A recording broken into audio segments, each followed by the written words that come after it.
आपल्याला वेळ कमी आहे, घोषणामध्ये वेळ घालवायला नको. आपण सगळ्यांनी गेले 2 दिवस सगळ्यांनीच मन लावून इथं झालेल्या मार्गदर्शनाचा अतिशय चांगला असा फायदा घेतला असेल असं मला विश्वास आहे. आपल्या या 2 दिवसाच्या शिबिरामध्ये अनेक विचार आपण ऐकले. या सर्व विचारांना एकच दिशा होती आणि ती म्हणजे आपण सगळ्यांनी ताकदीनं एकत्रित यावं आणि महाराष्ट्रामध्ये परिवर्तन करण्यासाठी प्रयत्नाची पराकाष्ठा करावी. देशातली परिस्थिती आपल्याला सोयीची आहे, राज्यातली परिस्थिती सोयीची आहे. पानटपरीच्या दुकानावर जर गेला तर तुम्हाला लोक हेच सांगतील की शरद पवार साहेबांच्या बाजूने आम्ही उभा आहोत. कुठल्याही सामान्य माणसाला शरद पवार साहेब, उद्धव ठाकरे साहेब यांच्या मागे उभा राहण्याची उत्स्फूर्त अशी प्रेरणा आज महाराष्ट्रात तयार झालेली. जागा वाटप पुढच्या काही दिवसात पूर्ण होईल. काही जागा आपल्याला मिळतील, काही शिवसेनेच्या उद्धव ठाकरे यांना मिळतील, काही काँग्रेसला मिळतील. ते पवार साहेब राष्ट्रीय स्तरावर त्याचा निर्णय घेतील. पण एकदा निर्णय झाल्यानंतर आपण प्रयत्नाची पराकाष्ठा सगळ्यांनी जो त्या ठिकाणी महाविकास आघाडीचा उमेदवार असेल त्याच्या विजयासाठी आपण अंग झटकून काम केलं पाहिजे. आमचा पक्ष नाही, शिवसेनेचा आहे, काँग्रेस आहे अशा याच्यात न राहता आपण पूर्ण ताकदीनं महाराष्ट्रामध्ये लोकसभेच्या जास्तीत जास्त जागा निवडून आणल्या तर राज्याचं गणित फार सोपं होईल. आपण निष्ठेनं पवार साहेबांच्या मागे राहिलेला आहात. 2 दिवसापूर्वी परवा संध्याकाळी महाराष्ट्रातले लोकसभेचे आणि विधानसभेचे जे उमेदवार होऊ शकतात अशांची बैठक आम्ही परवा रात्री घेतलेली होती. प्रयत्न आपला हा आहे, येणाऱ्या लोकसभेत आणि विधानसभेमध्ये महाराष्ट्रात सर्वोत्तम कामगिरी राष्ट्रवादीची झाली पाहिजे.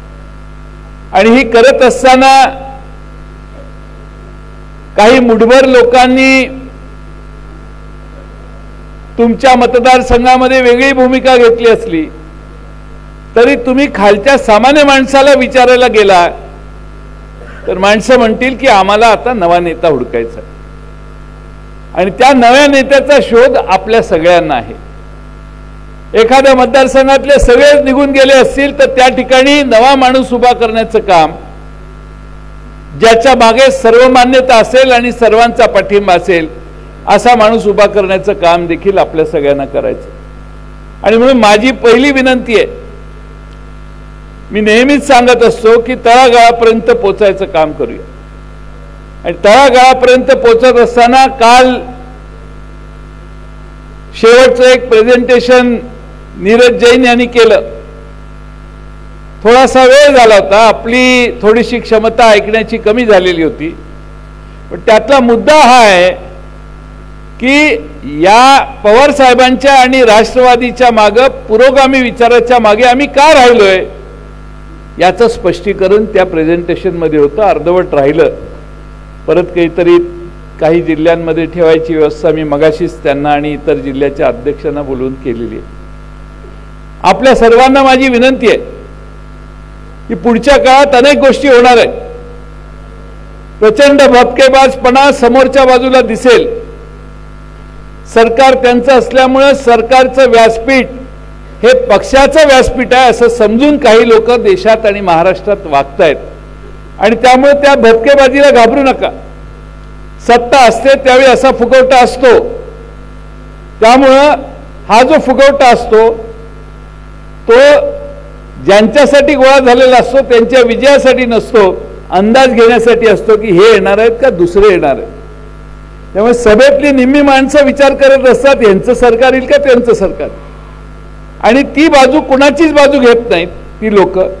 आणि म्हणून आपण निर्धास्त राहून ठामपणाने काम करायला सुरुवात करावी. सगळे तालुका अध्यक्ष या ठिकाणी आहेत. सगळ्या तालुका अध्यक्षांना माझी विनंती आहे, जरा आपल्याला स्पीड वाढवला पाहिजे. आपण महाराष्ट्रामध्ये प्रत्येक तालुक्यात पवार साहेबांचा राष्ट्रवादी काँग्रेस त्या ठिकाणी सक्षमपणाने उभा आहे. पण काही तालुक्यांची जबाबदारी विधानसभा आपण लढवत असल्यामुळे, लोकसभा लढवत असल्यामुळे जास्त मोठी आहे. काही जिल्हाध्यक्षांची जबाबदारी मोठी आहे. त्या सर्वांना माझी सूचना आहे की थोडासा व्यवस्थितपणाने विधानसभा मतदारसंघात आणि लोकसभा मतदारसंघात आपला उमेदवार विजय होण्यासाठी काय केलं पाहिजे याचा विचार करून काम करा. वरून आल्याशिवाय काम करायचं नाही हे डोक्यातनं काढा. तुम्ही इनिशिएटिव्ह घेऊन काम करायला सुरुवात करा. हे काम करत असताना आज राज्यामध्ये फार मोठ्या प्रमाणात जी महागाई आहे, शेवटी कसं असतं, आपण आपले मुद्दे सोडून देतो आणि समोरच्यांच्या मुद्द्यांच्या मागे लागतो. आज आपण दडपशाहीचं वातावरण आहे. तरुणांनी लोकसभेत उडी मारली. हे आमचे दोघे संसद रत्न हे सस्पेंड झाले. असे अनेक रत्न लोकसभेतनं 143 का 151 रत्न घरी पाठवली त्यांनी. आज या देशामध्ये यांचा गुन्हा काय, तर लोकसभेत त्यांनी मागणी केली की ती आत कशी आली ह्याची चर्चा करा. चर्चा होऊन द्यायची नाही हा ठाम निर्धार करून सत्तारूढ पक्ष लोकसभा आणि राज्यसभा चालवत असेल तर जवळपास एवढ्या मोठ्या प्रमाणात देशातही कधी निलंबनाची संख्या झाली नव्हती. निलंबित करायचं आणि राज्य चालवायचं ही नवी पद्धत या निमित्तानं आता आपल्या सगळ्यांना अनुभवायला मिळणार आहे. महागाईचा रिपोर्ट तुम्हाला आकडे माहिती आहेत. महागाईवर बोललं पाहिजे.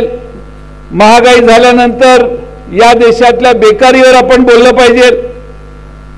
देशाच्या अर्थशास्त्रावर आपण बोललं पाहिजे. 205 लाख कोटी रुपये, फार नाही, 205 लाख कोटी रुपये या देशावर कर्ज आहे. म्हणजे तुमच्या प्रत्येकाच्या डोक्यावर कर्ज आहे हे विसरू नका. देशावर कर्ज म्हणजे देशात राहणाऱ्या प्रत्येकावर कर्ज.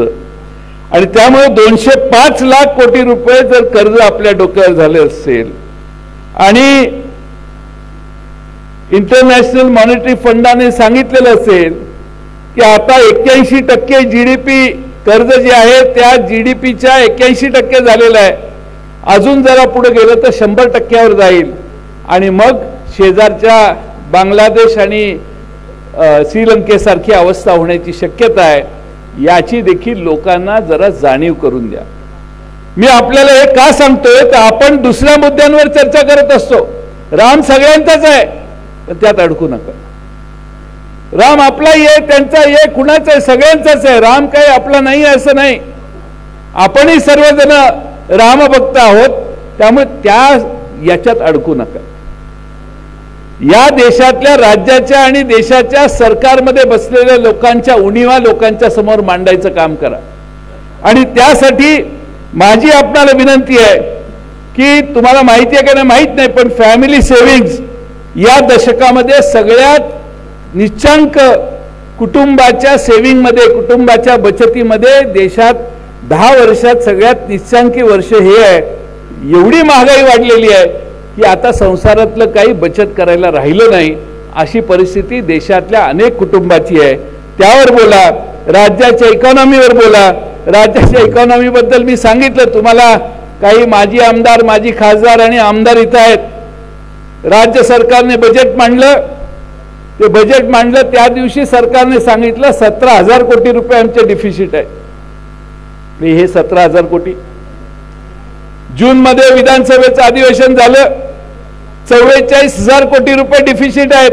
44,000 कोटीच्या पुरवणी मागण्या आहेत. आधी 17,000 कोटी मायनस असणाऱ्या सरकारने 44,000 कोटीच्या पुरवणी मागण्या विधानसभेतून मंजूर करून घेतल्या. काल परवा विधानसभेचं डिसेंबरला अधिवेशन झालं. 55,000 कोटी रुपयाच्या परत पुरवणी मागण्या केल्या. आणि जे शेतकऱ्यांचं अमकं तमकं करतो, आम्ही जे प्रेशर आणलं, आम्ही भुसारे साहेबांनी, आमच्या राजेश टोपेंनी, अनिल बाबूंनी, अशोकराव पवारांनी या सगळ्यांनी भाषणं केल्यावर सरकारने दबाव आल्यानंतर घोषणा ज्या केल्या त्या घोषणांची बेरीज 44,000 कोटी.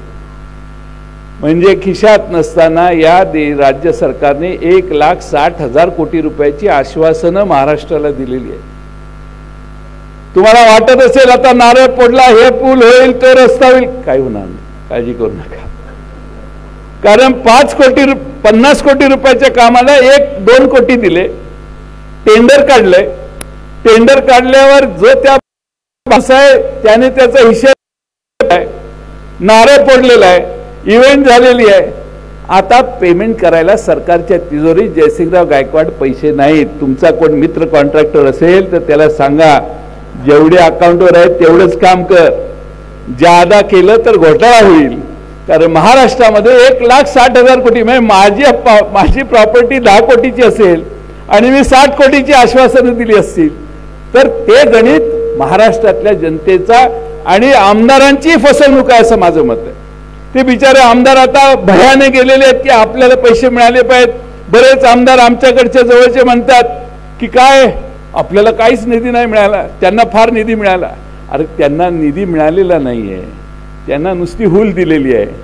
आपल्याला पुढचं सरकार आपलं येईल त्यावेळी आपण मागचा बॅकला भरून काढून तुम्हाला पैसे द्यायची व्यवस्था आम्ही करू, तुम्ही काही चिंता करू नका. त्यामुळे त्यात अडकू नका. हा 8 महिन्याचा कालावधी आहे, 9 महिन्याचा कालावधी आहे.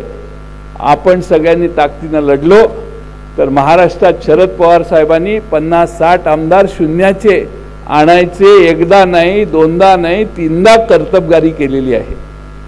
त्यामुळे तुम्ही अशा नेत्याच्या पक्षात आहात की जो महाराष्ट्रात पुन्हा एकदा बदल करू शकतो. आज त्यांच्या वयाचा दाखला देऊन काही लोक म्हणतात आता कसं जमणार. पवार साहेब अनेक ठिकाणी भाषण करताना म्हणतात की मी अजूनही वय तरुण आहे. आम्ही ज्यावेळी त्यांच्याशी बोलतो त्यावेळी ते आमच्यापेक्षा तरुण आहेत, हा सतत आम्हाला भास होतो. त्यामुळे ही खात्री बाळगा की महाराष्ट्रात ज्यावेळी पवार साहेबांचा झंझावात फिरेल त्यावेळी महाराष्ट्रामध्ये लोक पवार साहेबांच्या मागे उभा राहतील आणि ताकदीनं महाराष्ट्र पुन्हा एकदा पवार साहेबांच्या म्हणजे शाहू फुले आंबेडकरांच्या विचाराला प्रतिसाद देईल, हा माझा विश्वास आहे. मी फार वेळ आपला घेणार नाही कारण पवार साहेबांचं भाषण वेळेत संपवायचं आहे. बोलण्यासारखे बरेच विषय आहेत पण 1-2-3 विषय या ठिकाणी फक्त जाता जाता मी सांगतो. इथं शेजारी निळवंडे धरण आहे. मी महाराष्ट्राच्या विधानसभेत 1990 साली गेलो. त्याच्या आधी 20 वर्ष म्हणजे 1970 सालांपासून निळवंडे भाषणं विधानसभेत झालेली. आपल्या 2019 साली आपलं सरकार आलं त्याच्या आधी 1100 कोटी रुपये त्या धरणावर खर्च झालेले, काम 45% पूर्ण होते. आपल्या 2.5 वर्षाच्या काळात आपण 900 कोटी रुपयापेक्षा थोडेसे जास्त पैसे खर्च केले आणि ते काम 90% पूर्ण केलं. 45% 90% केलं. जवळपास सगळी कामं आपल्या काळात झाली. आता सन्माननीय प्रधानमंत्र्यांनी त्यांचं अलीकडच्या काळात उद्घाटन केलं असं मी बातमी ऐकली. पण आपण अशी कामं महाराष्ट्रातल्या वेगळ्या भागात केली. इकडच्या नाशिक जिल्ह्यातलं पाणी वळवून इकडं आणायचं, ज्याचा नगर जिल्ह्याला फायदा होणार आहे, सगळ्या मराठवाड्याला फायदा होणार आहे. त्या वळण बंधाऱ्याला गती देण्याचं काम देखील आपण केलं. त्या ठिकाणी विदर्भामध्ये वैनगंगा टू नळगंगा जोडण्याच्या कामाचा सुरुवातीपासून ती कल्पना होती पण आपण जास्त त्याला प्रोजेक्शन देण्याचं काम केलं. त्याच्याही परवानगी आता येतील. त्यामुळे महाराष्ट्रामध्ये बराच मोठा बदल हा या सगळ्या काळात करण्याचं काम आपल्या सगळ्यांना करायचंय. मी आपणाला एवढीच विनंती करतो की आज आपण एका चांगल्या शिबिरातून जात असताना या व्यासपीठावर जे या ठिकाणी बोलले त्यांच्यातून काही ना काही आपण परत घेऊन जाल असा मला विश्वास आहे. आज या ठिकाणी एक चांगलं शिबिर या ठिकाणी भरवलं आणि त्या शिबिराच्या पूर्ततेसाठी राहुरीचे आमदार प्राजक्त तनपुरे, इथले कार्याध्यक्ष संदीप वरपे, राष्ट्रवादी काँग्रेस शिर्डी शहर अध्यक्ष महेंद्र शेळके, आपले जिल्हा अध्यक्ष राजेंद्र फाळके, या ठिकाणी साई पालखी निवाराचे मॅनेजर स्वप्नील शिंदे, आपले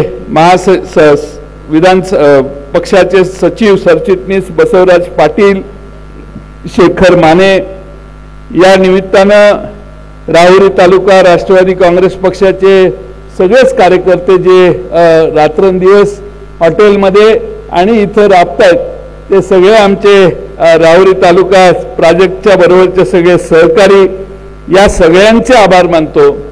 हा सगळा परिसर हितेंद्र ठाकूर यांचा आहे, त्यांचे या ठिकाणी आभार मानतो। आज आपल्या सगळ्यांच्याच मुळे मागच्या वेळी जे शिबिर झालेलं त्यात बऱ्याच सुधारणा करून हे शिबिर होतंय, त्यामुळं काही उणिवा राहिल्या असतील तर ती माझी जबाबदारी आहे, पण जे चांगलं केलं ते ह्या सगळ्यांनी केलेलं आहे। त्या सगळ्यांसाठी जरा जोरदार टाळ्या आपण सगळ्यांनी माराव्यात ही विनंती करतो। आपल्या सगळ्यांच्या समोर या ठिकाणी आदरणीय पवार साहेब या ठिकाणी येत आहेत। मी पवार साहेबांना विनंती करतो की त्यांनी व्यासपीठावर यावं। एक महत्त्वाचा कार्यक्रम पवार साहेब व्यासपीठावर आल्या आल्या होणार आहे आणि तो म्हणजे बाळामामा म्हात्रे हे ठाणे जिल्ह्याचे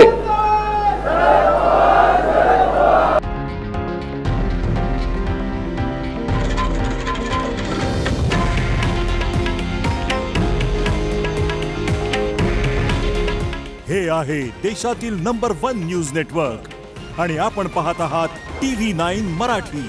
काळजी तुमची, हित महाराष्ट्राचं।